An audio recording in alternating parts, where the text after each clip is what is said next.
Good morning student. Class 12th का 16 lesson है बेटा हमारा नमक, जिनकी लेखिका हैं सजिया जदाद जहीर जी। थर्ड पैराग्राफ तक की हम व्याख्या कर चुके हैं, अब आगे करते हैं। मारे गुस्से की उसकी आंखों में आंसू बहने लगी थी। किसकी आंखों में? साफिया की आंखों में आंसू बहने लगी थी। उसका भाई सिर हिलाकर चुप हो गया। क्यों? जब उसने अपने भाइयों से कहा कि मुझे यहाँ से अपनी सिख बीबी के लिए नमक लेकर जाना है। जब उसने बता दिया था कि जो सिख बीबी है उसमें मुझे अपनी माँ नज़र आती है, तो उसके भाई मना करते हैं कि मैं भी एक पुलिस ऑफिसर हूँ और यहाँ से नमक ले जाना गैर कानूनी माना जाता है। जब वो मना करता है तो उसकी आंखों में क्या था? आंसू बहने लगते हैं। अगले रोज़ 2 बजे दिन को उसे रवाना होना था। वह कहते कि उसके भाई ने भी उसे नमक ले जाने के लिए मना करता है। तो वह कहते कि उसके भाई भतीजे उसके लिए बहुत सारा सामान लेकर आए हुए। सभी सामान तो उसने पैक कर लिया, लेकिन 2 बजे उसके क्या है, कल के समय में रवाना होना, वहाँ से निकलना था। लेकिन उसे नमक कैसे लेकर जाए, वह उस चिंता में खोई हुई थी। सुबह के लिए बहुत व्यस्त कार्यक्रम चल चुका था, इसलिए उसे सारी पैकिंग रात को ही करनी चली थी। इसलिए क्या किया उसने? सुबह के लिए जल्दी जाना था और रात को ही साफिया ने अपनी सारी पैकिंग अपने लाहौर से अपने घर भर जाने के लिए तैयारी कर चुकी थी। कमरे का दरवाज़ा अंदर से बंद करके वह सामान बांधने लगी। इधर उधर फैली हुई चीज़ें धीरे धीरे सिमट कर सूटकेस में बिस्तर बंद में चली गई। क्या क्या उसने सारे सामान को बिखेरा पहले चारों तरफ, और फिर सारा सामान उसने सूटकेस में बंद करके फिर वह अपने बिस्तर पर चली जाती है। सिर्फ 2 बजे 2 चीज़ें रह गई। कौन सी 2 चीज़ें रह गई? एक तो वह छोटी सी टोकरी जिसमें थे एक दोस्त का तोहफा, जिसमें यानी कि उसके किन्नू और उसने उसकी साफिया के लिए सिख बीबी के लिए जो नमक ले जाना था, एक दोस्त का तोहफा था। संतरे और माल्टे को मिलाकर पैदा किया गया फल। तो उसके एक दोस्त ने क्या दे रखा था? एक तोहफा दे रखा था। उसने क्या सोचा फिर कि माल्टे की तरह रंगीन और मीठा, संतरे की तरह नाजुक, और दूसरी थी वह नमक की पुड़िया। उसको ये दोनों चीज़ भी वहाँ से लेकर जानी थी। अब तक साफिया का गुस्सा उतर चुका था। उसमें क्या थी? पहले दिन तो वह अपने भाई से बहुत ज़्यादा गुस्सा हो रखी थी, लेकिन अगले दिन उसका गुस्सा उतर जाता है। भावना के स्थान पर भूति धीरे धीरे उस पर हावी हो रही थी। नमक की पुड़िया ले तो जानी थी, पर कैसे? वह कहता कि मुझे, यानी कि भावना के स्थान पर बुद्धि धीरे धीरे इसलिए आ रही थी, वह बार बार सोच रही थी उस चीज़ को कि मुझे नमक की पुड़िया लेकर जानी है, और जानी है तो कैसे लेकर जाएं। इस चिंता में वह डूबी हुई थी। पर कैसे? अच्छा, अगर इसे हाथ ले तो कस्टम वालों के सामने सबसे पहले इसी को रख दे, लेकिन अगर कस्टम वाले नहीं जाने दें तो मजबूरी है, छोड़ देंगे। वह कहते कि सबसे पहले मैं कस्टम वालों के सामने इसी चीज़ को रख देती हूँ, अगर वो ले जाने देंगे तो ठीक है, नहीं तो मैं इस चीज़ को क्या करें, वहीं पर छोड़ देंगे। लेकिन फिर उस वायदे का क्या होगा जो हमने अपनी माँ से किया था? फिर वह बार बार बेचारी क्या सोच रही है कि मैं अपनी माँ से वादा करके आई हुई थी कि मुझे नमक की जो पुड़िया होती है, वह नमक की पुड़िया मैं आपके लाहौर से लेकर आऊँगी। लेकर आऊँगी कहाँ से? क्योंकि मुझे तो अब गैर कानूनी नमक माना जाता है ही, करके झूठाने थे। फिर वह कहते हैं कि उस वादे का क्या होगा जो मैं अपनी मासिक बीबी से कर आई थी। हम अपने को सैयद कहते हैं, फिर वायदे करके झूठलाने की क्या, जान देकर भी वायदा पूरा करना होगा। वह कहते हैं कि चाहे मुझे अपनी जान ही क्यों नहीं देनी पड़े, लेकिन मैं जो अपनी माँ सिख बीबी से वादा करके आई, मुझे उस वादे को पूरा करना है। मगर कैसे? अच्छा, अगर इसे किनुओं की टोकरी में सबसे नीचे रख लिया जाए तो किनुओं के ढेर से भला कौन इसे देखेगा? फिर वह क्या सोच रही है कि मैं इसको यदि किनुओं की टोकरी के नीचे यदि इसको रख लेती हूँ तो फिर मेरे वादा भी रह जाएगा, और इसको कौन देखेगा? क्योंकि फलों की, जब मैं आ रही थी तो उस समय मैंने देखा था कि आते जाते समय फलों की टोकरियों को नहीं चेक किया जाता, यानी कि जो बैग होते हैं, जो सूटकेस होते हैं, केवल उन्हीं को चेक किया जाता है। इसे भला कौन देखेगा? अगर देख लिया नहीं जी, फलों की टोकरियां तो आते वक्त भी किसी ने नहीं देखी थी। यानी कि फिर वही बार बार सोच रही हैं कि मैं जब आई थी उसमें फलों की टोकरियां कोई भी नहीं देख रहा था। उधर से कीले इधर से कीनू सब ले जा रहे थे। यह सब ठीक है, देखा जाएगा। उसने कीनू कालीन पर उलट दी। कालीन यानी कि फर्श के ऊपर उसने सभी कीनुओं को क्या करती वो उलट देती है। टोकरी खाली की और नमक की पुड़िया उठाकर उसकी तह में रख ली। उसने क्या किया,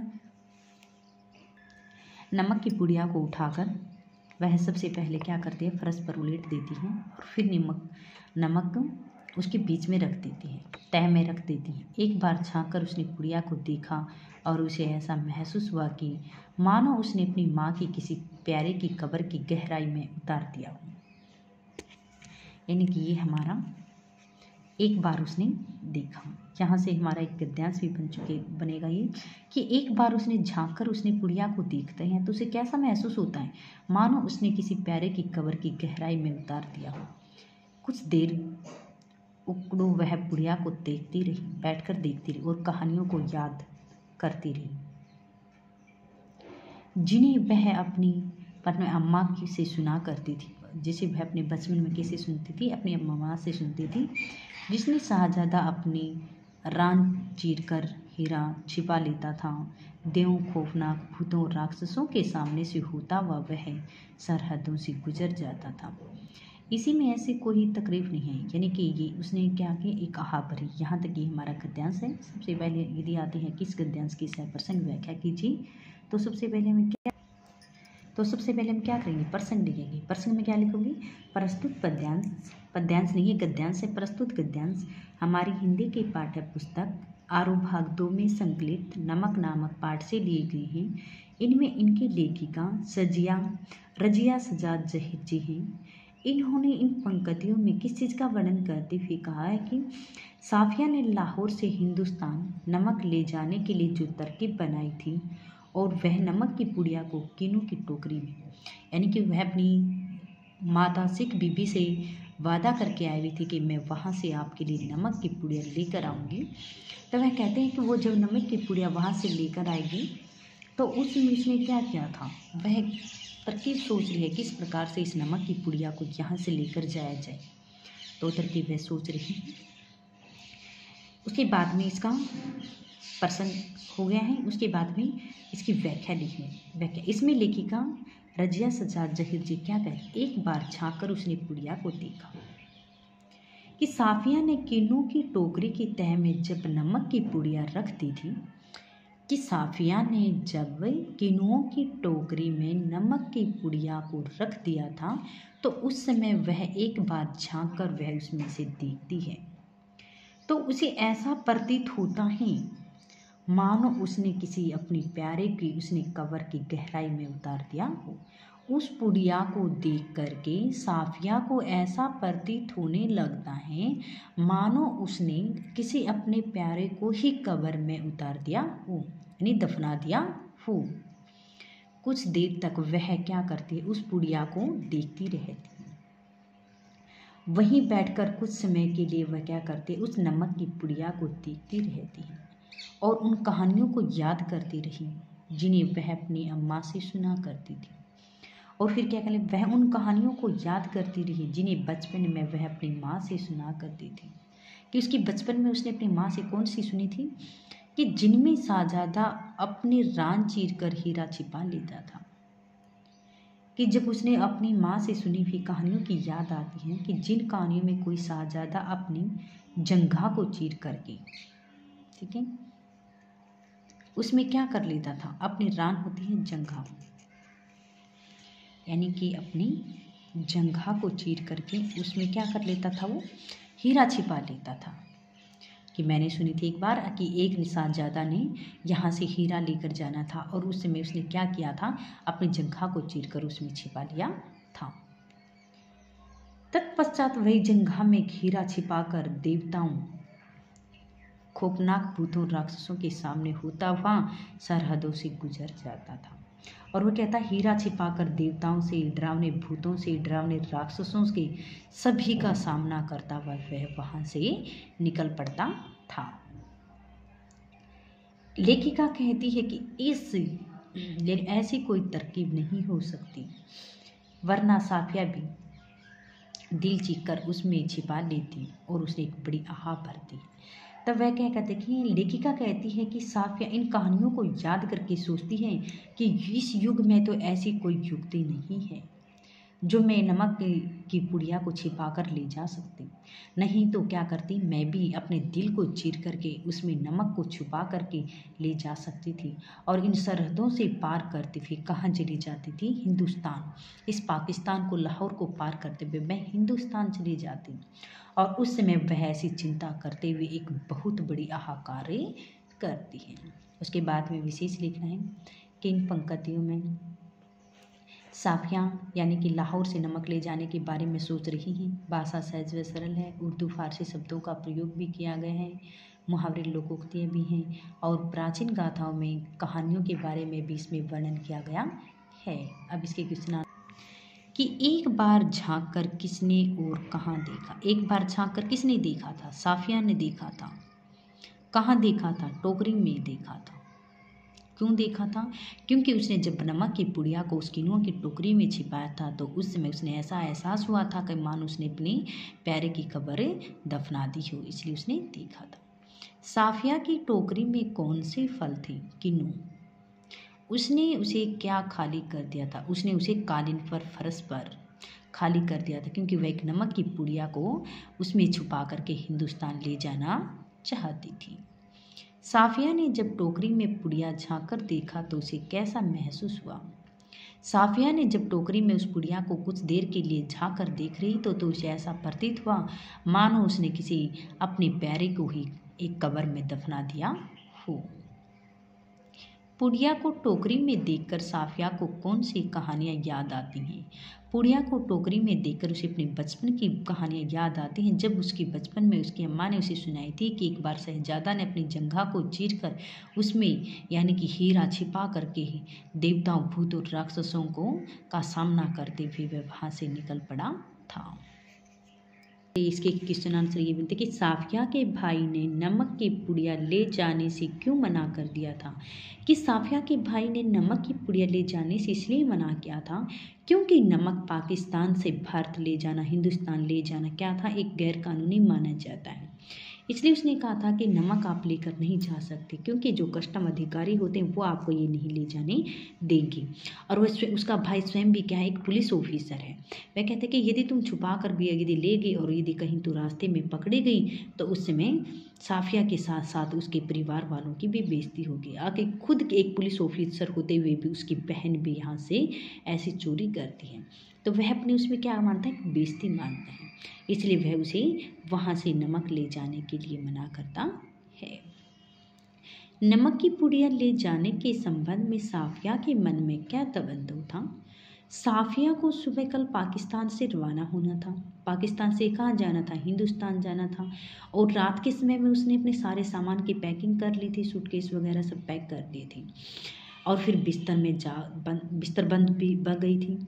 फिर उसने किन्नू की एक टोकरी को देखा। उसने सोचा कि मैं किन्नू की टोकरी के नीचे नमक की पुड़िया को रख सकती हूँ क्योंकि जिस समय मैं आई उस समय केले और नींबू, किन्नुओं की जो टोकरी थी, फल जो थी उन फलों की कोई चेकिंग नहीं कर रहा था। फल तो इस तरह से आते जाते थे, सभी लोग क्या कर रहे थे, केवल सूटकेस वगैरह, बैग वगैरह ही चेक कर रही थी और बार बार उसके मन में यही द्वंद्व चल रहा था कि मैं अपनी मासिक बीबी से वादा करके आई हूँ कि मैं आपके लिए वहाँ से नमक लेकर आऊँगी, लेकिन नमक कैसे लेकर जाना, किस तरह से, सामान तो हो चुका लेकिन नमक को मैं किस तरह से लेकर जाऊँगी। बार बार उसके मन में यही द्वंद्व, यही सवाल उठ रहे थे कि लेकिन अगर कस्टम वालों को उसे नहीं जाने दिया तो मजबूरी से हम वहाँ छोड़ देंगे। फिर वह क्या सोच रही है, यदि कस्टम वाले यदि मुझे नमक की पुड़िया को नहीं ले जाने देंगे तो मैं उसको वहीं पर छोड़ दूँगी। फिर वह कहते हैं कि यदि मैंने नमक की पुड़िया को वहीं पर छोड़ दिया तो मैं अपनी मासिक बीबी से जो वादा करके आई उस वादे का क्या होगा। लेकिन हम लोग क्या हैं, चाहे अपने प्राण क्यों नहीं चले जाएँ लेकिन हम अपने वादे को पूरा करना होगा। इसलिए वह क्या करते हैं, उस नमक की पुड़िया को उस टोकरी की कोने में, किनुआ वाली टोकरी में रख लेती है और किनुआ से ढेर में इसमें भला इसे कौन देख पाएगा, उसे देखें। फिर वह सोचने लगती कि यदि उसे देख भी लिया तो फिर उसे चिंता होती। क्षण भर वह सोचने लगती है कि फलों की टोकरी आते समय तो किसी ने नहीं देखी थी, लेकिन जात इसमें कौन देखा, ऐसा वह बार बार चिंतन कर रही थी। साफिया ने लाहौर से नमक की पुड़िया कैसे लाने का निश्चय किया था कि साफिया ने नमक की पुड़िया को किन्नों की टोकरी में छिपाकर ले जाने का निश्चय किया था कि जब वह लाहौर आई थी तो उसने किलो टोकरियों की तलाशी नहीं की जा रही थी, तो उसने सोचा था कि मैं बे नमक की जो पुड़िया को इसी तरह से लेकर जाऊंगी। उसने ये निश्चय बना लिया था। साफिया ने कस्टम पर जांच के लिए जाने से पहले क्या निर्णय किया था कि साफिया ने कस्टम पर जांच करने के लिए पहले निर्णय किया था कि वह लाहौरी नमक की चोरी नहीं कर ले जाएगी। उसने जल्दी से किनुओं की टोकरी को नमक की पुड़िया में निकालकर अपने पर्स में रख लिया था और कस्टम अधिकारी के सामने सब कुछ बता दिया था। नमक किसकी रचना थी? साफिया सजाद जहीर की। सिख बीबी को देखकर हैरान कौन रह गई थी? सिख बीबी को देखकर हैरान साफिया रह गई थी, क्योंकि उसकी शक्ल उसकी माँ जैसी मिलती है, इसलिए वह देखकर उसे हैरानी रह गई थी। सिख बीबी ने कैसा दुपट्टा ओढ़ रखा था? सफ़ेद बारीक मलमल का दुपट्टा उसने ओढ़ रखा था, जो उसकी माँ भी मरहम पर ओढ़ा करती थी।